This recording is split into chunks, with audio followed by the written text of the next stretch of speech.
Él. Lo vi en una noche en vela, cuando caminaba desesperadamente para salvar mi alma y mi visión. Mi llegada a Nueva York había sido un error, porque, mientras buscaba conmovedora maravilla e inspiración en los laberintos rebosantes de calles antiguas que se retuercen sin cesar desde patios, plazas y muelles olvidados hasta patios, plazas y muelles igualmente olvidados, y en las ciclópeas torres y pináculos modernos que se elevan negras como Babilonia bajo lunas menguantes, en su lugar, solo había encontrado una sensación de horror y opresión que amenazaba con dominarme, paralizarme y aniquilarme. La desilusión había sido gradual. Al llegar por primera vez a la ciudad, la había visto al atardecer desde un puente, majestuosa sobre sus aguas, con sus increíbles picos y pirámides que se elevaban como flores y delicadas desde charcos de niebla violeta para jugar con las nubes llameantes y las primeras estrellas de la noche. Entonces se había iluminado ventana a ventana sobre las mareas resplandecientes, donde las linternas asintieron y se deslizaron y los cuernos profundos aullaron extrañas armonías, y se había convertido en un firmamento estrellado de ensueño, fragante de música de hadas, y uno con las maravillas de Carcasona y Samarcanda y El Dorado y todas las ciudades gloriosas y semifabulosas. Poco después fui conducido a través de esos caminos antiguos tan queridos por mi imaginación, callejones y pasajes estrechos y sinuosos donde hileras de ladrillos rojos georgianos parpadeaban con buhardillas de pequeños paneles sobre puertas con columnas que habían visto sedanes dorados y carruajes con paneles, y en el primer arrebato de realización de estas cosas tan deseadas pensé que realmente había logrado tales tesoros que me convertirían con el tiempo en poeta. Pero el éxito y la felicidad no estaban destinados a ser. La deslumbrante luz del día solo mostraba miseria y alienación y la nociva elefantiasis de la escalada, extendiendo piedra donde la luna había insinuado belleza y magia ancestral, y las multitudes de personas que hervían a través de las calles en forma de canal eran extraños achaparrados y morenos con rostros endurecidos y ojos estrechos, extraños astutos sin sueños y sin parentesco con las escenas que los rodeaban, que nunca podrían significar nada para un hombre de ojos azules de la vieja gente, con el amor de los senderos verdes y hermosos y los campanarios blancos de las aldeas de Nueva Inglaterra en su corazón. Así que en lugar de los poemas que esperaba, solo llegó una oscuridad estremecedora y una soledad inefable, y al fin vi una verdad aterradora que nadie se había atrevido a mencionar antes, el secreto inconfesable de los secretos, el hecho de que esta ciudad de piedra y estridores no es una perpetuación consciente del viejo Nueva York como Londres lo es del viejo Londres y París del viejo París, sino que de hecho está completamente muerta, su cuerpo en expansión embalsamado de manera imperfecta e infestado de extrañas cosas animadas que no tienen nada que ver con ella como lo era en vida. Al hacer este descubrimiento dejé de dormir cómodamente, aunque algo de tranquilidad resignada volvió a mí a medida que poco a poco adquirí el hábito de mantenerme alejado de las calles durante el día y aventurarme al exterior solo por la noche, cuando la oscuridad evoca lo poco del pasado que aún se cierne como un espectro, y las viejas puertas blancas recuerdan las robustas figuras que una vez las atravesaron. Con este modo de alivio, incluso escribí algunos poemas, y aún así me abstuve de ir a casa con mi gente para no parecer que volvía arrastrándome de manera innoble en la derrota. Entonces, en un paseo nocturno sin dormir, conocí al hombre. Fue en un grotesco patio oculto de la sección de Greenwich, porque allí, en mi ignorancia, me había instalado, después de haber oído que el lugar era el hogar natural de poetas y artistas.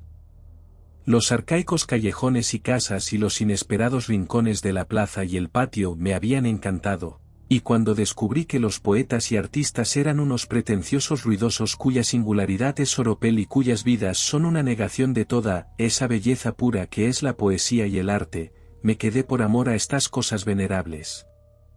Me imaginaba cómo eran en su mejor momento, cuando Greenwich era un pueblo plácido que aún no había sido engullido por la ciudad, y en las horas previas al amanecer, cuando todos los juerguistas se habían escabullido, solía deambular solo entre sus crípticos recovecos y reflexionar sobre los curiosos arcanos que las generaciones debían haber depositado allí. Esto mantenía mi alma viva y me proporcionaba algunos de esos sueños y visiones por los que el poeta que llevaba dentro clamaba. El hombre se me acercó alrededor de las 2 de una nublada mañana de agosto, mientras yo atravesaba una serie de patios separados, ahora accesibles solo a través de los pasillos sin luz de los edificios intermedios, pero que en su día formaron parte de una red continua de pintorescos callejones. Había oído hablar de ellos por un vago rumor, y me di cuenta de que no podían estar en ningún mapa actual, pero el hecho de que estuvieran olvidados solo los hacía más entrañables para mí, así que los había buscado con el doble de entusiasmo de lo habitual. Ahora que los había encontrado, mi entusiasmo se había vuelto a redoblar, porque algo en su disposición insinuaba vagamente que podrían ser solo unos pocos de muchos similares, con oscuras y contrapartes mudas encajadas oscuramente entre altos muros en blanco y viviendas desiertas en la parte trasera, o acechando sin lámpara detrás de arcos no delatados por hordas de hablantes extranjeros o custodiados por artistas furtivos y poco comunicativos cuyas prácticas no invitan a la publicidad ni a la luz del día. Me habló sin que yo se lo pidiera, observando mi estado de ánimo y mis miradas mientras estudiaba ciertas puertas con aldabones sobre escalones con barandillas de hierro, el pálido resplandor de los travesaños contracería iluminando débilmente mi rostro. Su propio rostro estaba en sombras, y llevaba un sombrero de ala ancha que de alguna manera combinaba perfectamente con la capa anticuada que ostentaba, pero yo estaba sutilmente inquieto incluso antes de que se dirigiera a mí. Era muy delgado, casi hasta la exageración, y su voz resultó ser extraordinariamente suave y hueca, aunque no particularmente profunda. Me dijo que me había visto varias veces mientras deambulaba e inferido que me parecía a él en el amor por los vestigios de años pasados. No me gustaría la guía de alguien con una larga experiencia en estas exploraciones y que posee información local mucho más profunda que la que un recién llegado obvio podría haber obtenido. Mientras hablaba, vislumbré su rostro en el haz amarillo de una ventana solitaria del ático. Era un rostro noble, incluso apuesto, de edad avanzada, y mostraba las marcas de un linaje y refinamiento inusuales para la época y el lugar. Sin embargo, alguna cualidad me perturbaba casi tanto como sus rasgos me complacían, tal vez era demasiado blanco, o demasiado inexpresivo, o demasiado fuera de lugar en el lugar, como para hacerme sentir tranquilo o cómodo. Sin embargo, lo seguí, porque en aquellos días tristes mi búsqueda de la belleza y el misterio antiguos era todo lo que tenía para mantener viva mi alma, y consideré un raro favor del destino encontrarme con alguien cuyas búsquedas afines parecían haber penetrado mucho más allá de las mías. Algo en la noche obligó al hombre encapuchado a guardar silencio y durante una larga hora me guió sin palabras innecesarias, haciendo solo los más breves comentarios sobre nombres antiguos, fechas y cambios, y dirigiendo mi progreso en gran medida con gestos mientras nos abríamos paso a través de intersticios, caminábamos de puntillas por pasillos, trepábamos por paredes de ladrillo y una vez nos arrastramos a gatas por un pasadizo de piedra bajo y arqueado cuya inmensa longitud y tortuosos giros borraron por fin cualquier indicio de ubicación geográfica que yo hubiera logrado conservar. Las cosas que vimos eran muy antiguas y maravillosas, o al menos eso parecía a la luz de los pocos rayos de sol que me permitían verlas, y nunca olvidaré las tambaleantes columnas jónicas y las pilastras estriadas y los postes de hierro de las vallas con cabezas de urna y las ventanas con dinteles abocinados y los tragaluces decorativos que parecían volverse cada vez más extraños y extravagantes, cuanto más nos adentrábamos en este laberinto inagotable de antigüedad desconocida. No nos encontramos con nadie y, a medida que pasaba el tiempo, las ventanas iluminadas eran cada vez menos. Las farolas que encontramos al principio eran de petróleo y tenían el antiguo diseño de rombos.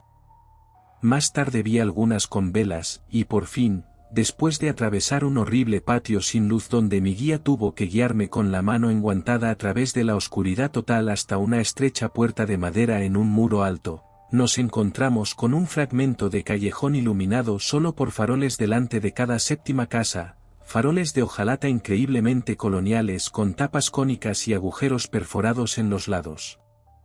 Este callejón conducía cuesta arriba, más empinado de lo que creía posible en esta parte de Nueva York, y el extremo superior estaba bloqueado por la pared cubierta de hiedra de una finca privada, más allá de la cual podía ver una cúpula pálida y las copas de los árboles ondeando contra una vaga luminosidad en el cielo. En este muro había una pequeña puerta de arco bajo de roble negro tachonado de clavos, que el hombre procedió a abrir con una pesada llave. Me condujo al interior, dirigiéndose en medio de una oscuridad total por lo que parecía ser un camino de grava, y finalmente subió un tramo de escalones de piedra hasta la puerta de la casa, que abrió para mí. Entramos, y, al hacerlo, me desmayé por una hedora humedad infinita que brotaba para recibirnos y que debía de ser fruto de insalubres siglos de decadencia. Mi anfitrión pareció no darse cuenta de esto, por cortesía, me mantuve en silencio mientras me guiaba por una escalera curva, atravesaba un vestíbulo y entraba en una habitación cuya puerta oí que cerraba tras nosotros. Entonces lo vi correr las cortinas de las 3 ventanas de pequeños cristales que apenas se veían contra el cielo iluminado, después de lo cual se acercó a la repisa de la chimenea, golpeó el pedernal y el acero, encendió 2 velas de un candelabro de 12 apliques e hizo un gesto que le ordenaba hablar en voz baja.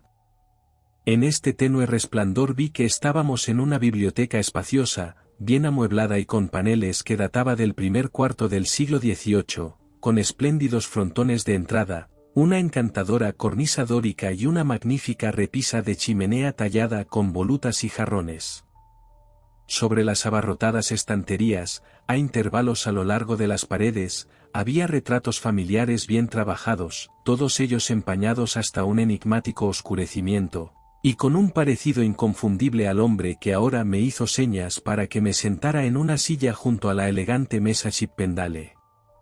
Antes de sentarse frente a mí al otro lado de la mesa, mi anfitrión hizo una pausa como si se sintiera avergonzado, luego, se quitó lentamente los guantes, el sombrero de ala ancha y la capa, y se quedó teatralmente revelado con un traje georgiano completo, desde el pelo engominado y los volantes del cuello hasta los calzones, las medias de seda y los zapatos con hebilla que no había notado antes. Ahora, hundiéndose lentamente en una silla de respaldo alto, comenzó a mirarme fijamente. Sin su sombrero, adquirió un aspecto de extrema edad que antes apenas era visible, y me pregunté si esta marca imperceptible de longevidad singular no era una de las fuentes de mi inquietud. Cuando hablaba largamente, su voz suave, hueca y cuidadosamente amortiguada no pocas veces temblaba, y de vez en cuando tenía grandes dificultades para seguirle mientras escuchaba con un estremecimiento de asombro y una alarma medio desmentida que crecía a cada instante. Contempla, señor, comenzó mi anfitrión, a un hombre de hábitos muy excéntricos, cuyo atuendo no necesita disculparse ante alguien con su ingenio e inclinaciones. Reflexionando sobre tiempos mejores, no he tenido reparos en averiguar sus costumbres y adoptar su vestimenta y modales, una indulgencia que no ofende a nadie si se practica sin ostentación. He tenido la suerte de conservar la finca rural de mis antepasados, aunque fue engullida por 2 ciudades, primero Greenwich, que se construyó aquí después de 1800, y luego Nueva York, que se unió cerca de 1830. Había muchas razones para mantener este lugar en mi familia, y no he sido negligente en el cumplimiento de tales obligaciones. El terrateniente que lo heredó en 1768 estudió ciertas artes e hizo ciertos descubrimientos, todos relacionados con influencias que residen en esta parcela en particular, y que merecen eminentemente la más estricta vigilancia. Algunos efectos curiosos de estas artes y descubrimientos me propongo ahora mostraros, bajo el más estricto secreto, y creo que puedo confiar en mi juicio de los hombres lo suficiente como para no desconfiar ni de vuestro interés ni de vuestra fidelidad. Hizo una pausa, pero yo solo pude asentir con la cabeza. He dicho que estaba alarmado, pero para mi alma nada era más mortal que el mundo material de la luz del día de Nueva York, y si este hombre era un excéntrico inofensivo o un manejador de artes peligrosas, no tenía más remedio que seguirlo y saciar mi sentido de asombro con lo que fuera que tuviera que ofrecer. Así que escuché. Para mi antepasado, continuó en voz baja, parecía residir en la voluntad de la humanidad algunas cualidades muy notables, cualidades con un dominio poco sospechado no solo sobre los actos propios y ajenos, sino sobre toda variedad de fuerza y sustancia en la naturaleza, y sobre muchos elementos y dimensiones considerados más universales que la propia naturaleza. Puedo decir que él se burló de la santidad de cosas tan grandes como el espacio y el tiempo y que dio usos extraños a los ritos de ciertos mestizos indios rojos que una vez acamparon en esta colina. Estos indios mostraron su enfado cuando se construyó el lugar, y fueron pestilentes al pedir visitar los terrenos en la luna llena. Durante años se colaron por la pared cada mes cuando podían, y a escondidas realizaban ciertos actos. Luego, en el 68, el nuevo terrateniente los sorprendió en sus fechorías y se quedó paralizado ante lo que vio. A partir de entonces, negoció con ellos e intercambió el libre acceso a sus tierras por la información exacta de lo que hacían, descubriendo que sus abuelos habían heredado parte de su costumbre de antepasados rojos y parte de un viejo holandés en la época de los Estados Generales. Y maldito sea, me temo que el terrateniente les sirvió un ron monstruosamente malo, ya fuera a propósito o no, durante una semana después de que se enterara de que era el único hombre vivo que lo sabía. Usted, señor, es el primer forastero al que se le cuenta que hay un secreto, y que me parta si me hubiera arriesgado a alterar tanto los poderes si no hubiera estado tan interesado en las cosas del pasado. Me estremecí cuando el hombre se volvió coloquial, y con el discurso familiar de otro día. Continuó. Pero debe saber, señor, que lo que el escudero obtuvo de esos salvajes mestizos no fue más que una pequeña parte del aprendizaje que llegó a tener. No había estado en Oxford en vano, ni había hablado sin sentido con un antiguo alquimista y astrólogo en París. En definitiva, se le hizo comprender que todo el mundo no es más que el humo de nuestros intelectos, que, más allá de las órdenes de los vulgares, los sabios pueden inflarlo y aspirarlo como cualquier nube de tabaco de Virginia de primera calidad. Lo que queremos, podemos hacerlo a nuestro alrededor, y lo que no queremos, podemos barrerlo. No diré que todo esto sea del todo cierto en el cuerpo, pero sí lo suficiente como para ofrecer un espectáculo muy bonito de vez en cuando. Supongo que le gustaría ver algo mejor de lo que su imaginación le permite en otros años, así que no se asuste por lo que pretendo mostrarle. Acérquese a la ventana y esté tranquilo. Mi anfitrión me tomó de la mano para llevarme a una de las dos ventanas del lado largo de la maloliente habitación, y al primer contacto de sus dedos sin guantes me helé. Su carne, aunque seca y firme, era de la calidad del hielo, y casi me aparté de su tirón. Pero de nuevo pensé en el vacío y el horror de la realidad, y audazmente me preparé para seguir a donde quiera que me llevara. Una vez en la ventana, el hombre separó las cortinas de seda amarilla y dirigió mi mirada hacia la oscuridad exterior. Por un momento no vi nada, salvo una miríada de diminutas luces danzantes, muy lejos, delante de mí. Entonces, como en respuesta a un insidioso movimiento de la mano de mi anfitrión, un destello de relámpago de calor recorrió la escena, y contemplé un mar de exuberante follaje impoluto, y no el mar de tejados que cabría esperar en una mente normal. A mi derecha, el Hudson brillaba perversamente, y a lo lejos vi el resplandor malsano de una vasta marisma salada constelada de luciérnagas nerviosas. El destello se apagó y una sonrisa malvada iluminó el rostro ceroso del anciano nigromante. Eso fue antes de mi época, antes de la época del nuevo escudero. Por favor, intentémoslo de nuevo. Estaba débil, incluso más débil de lo que me había dejado la odiosa modernidad de aquella maldita ciudad. Dios mío, susurré, ¿puedes hacer eso en cualquier momento?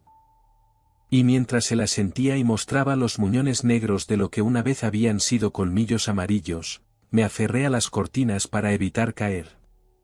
Pero él me estabilizó con esa terrible garra helada y volvió a hacer su gesto insidioso. De nuevo, el relámpago brilló, pero esta vez sobre una escena no del todo extraña.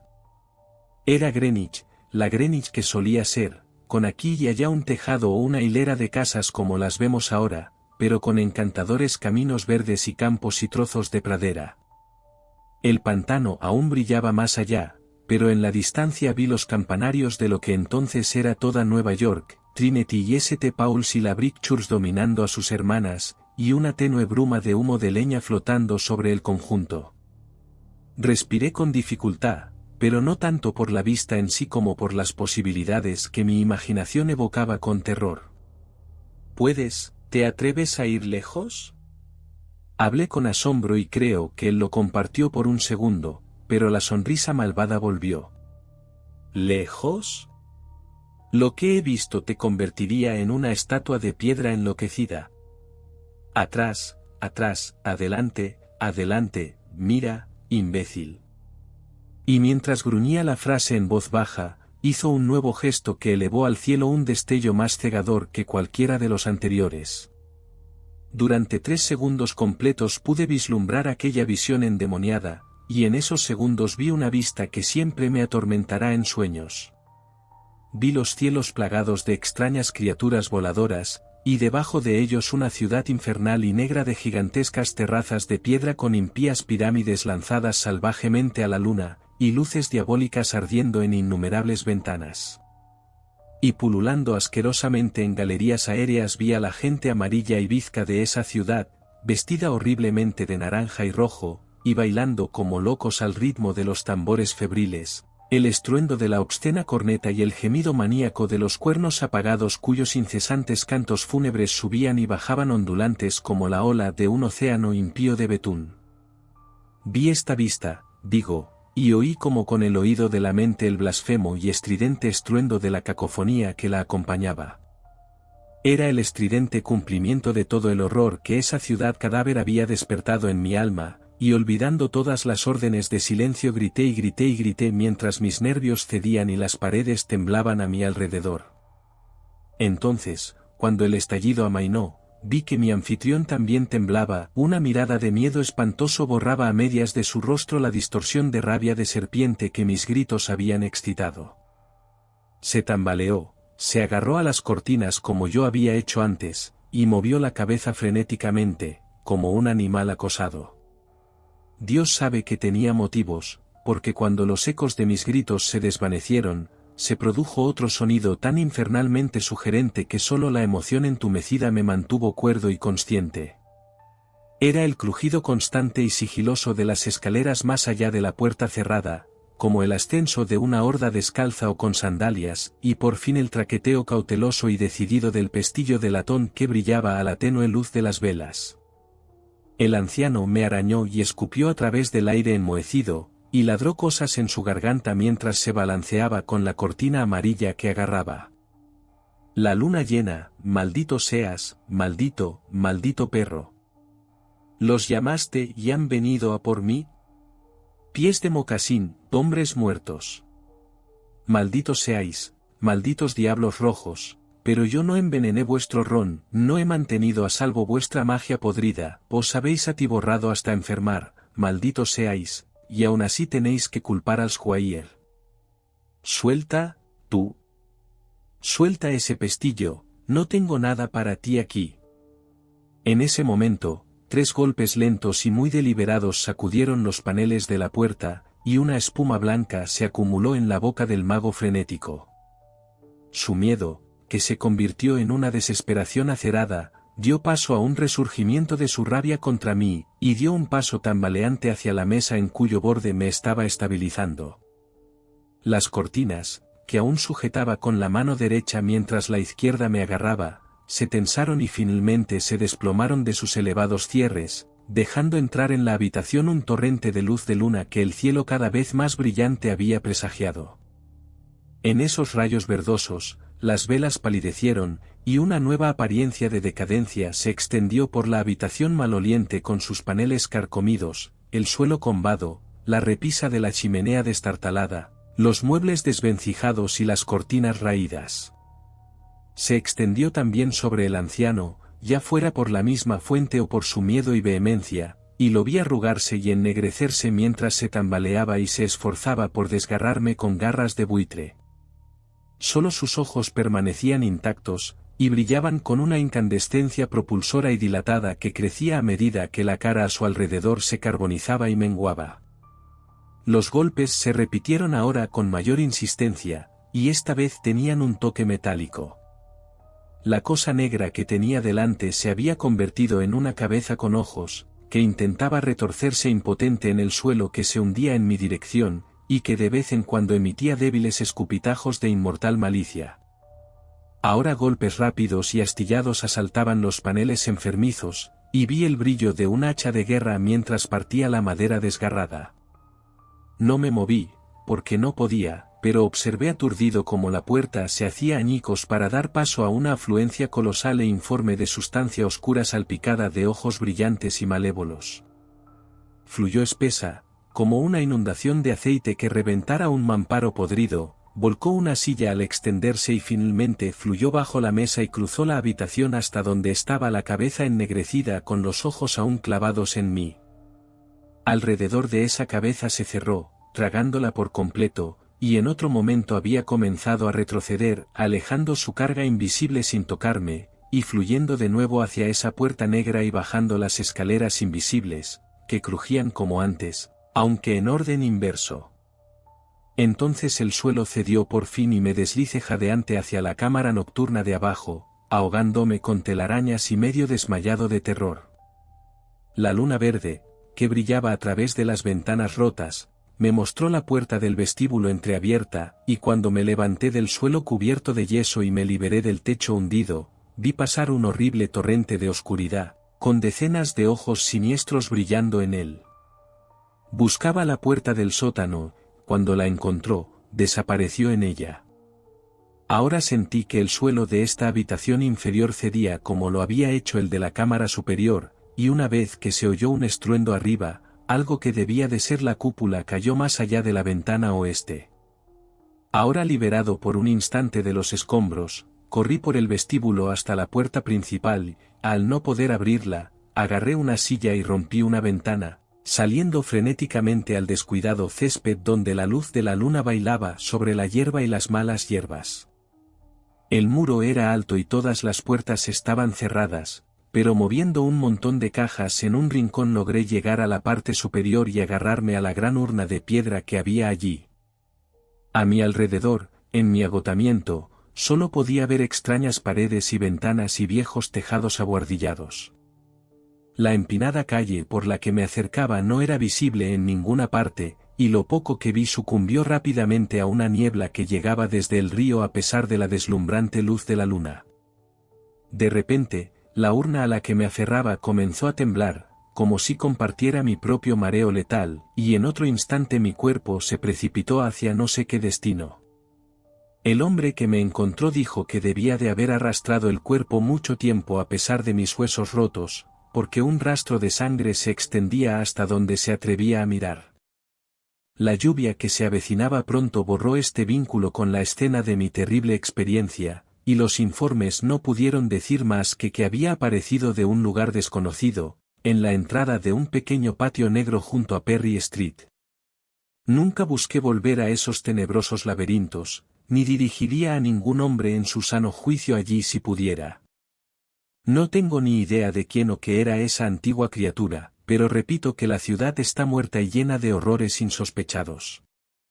No sé a dónde se ha ido, pero yo me he ido a casa, a los puros senderos de Nueva Inglaterra por los que barren las fragantes brisas marinas al atardecer.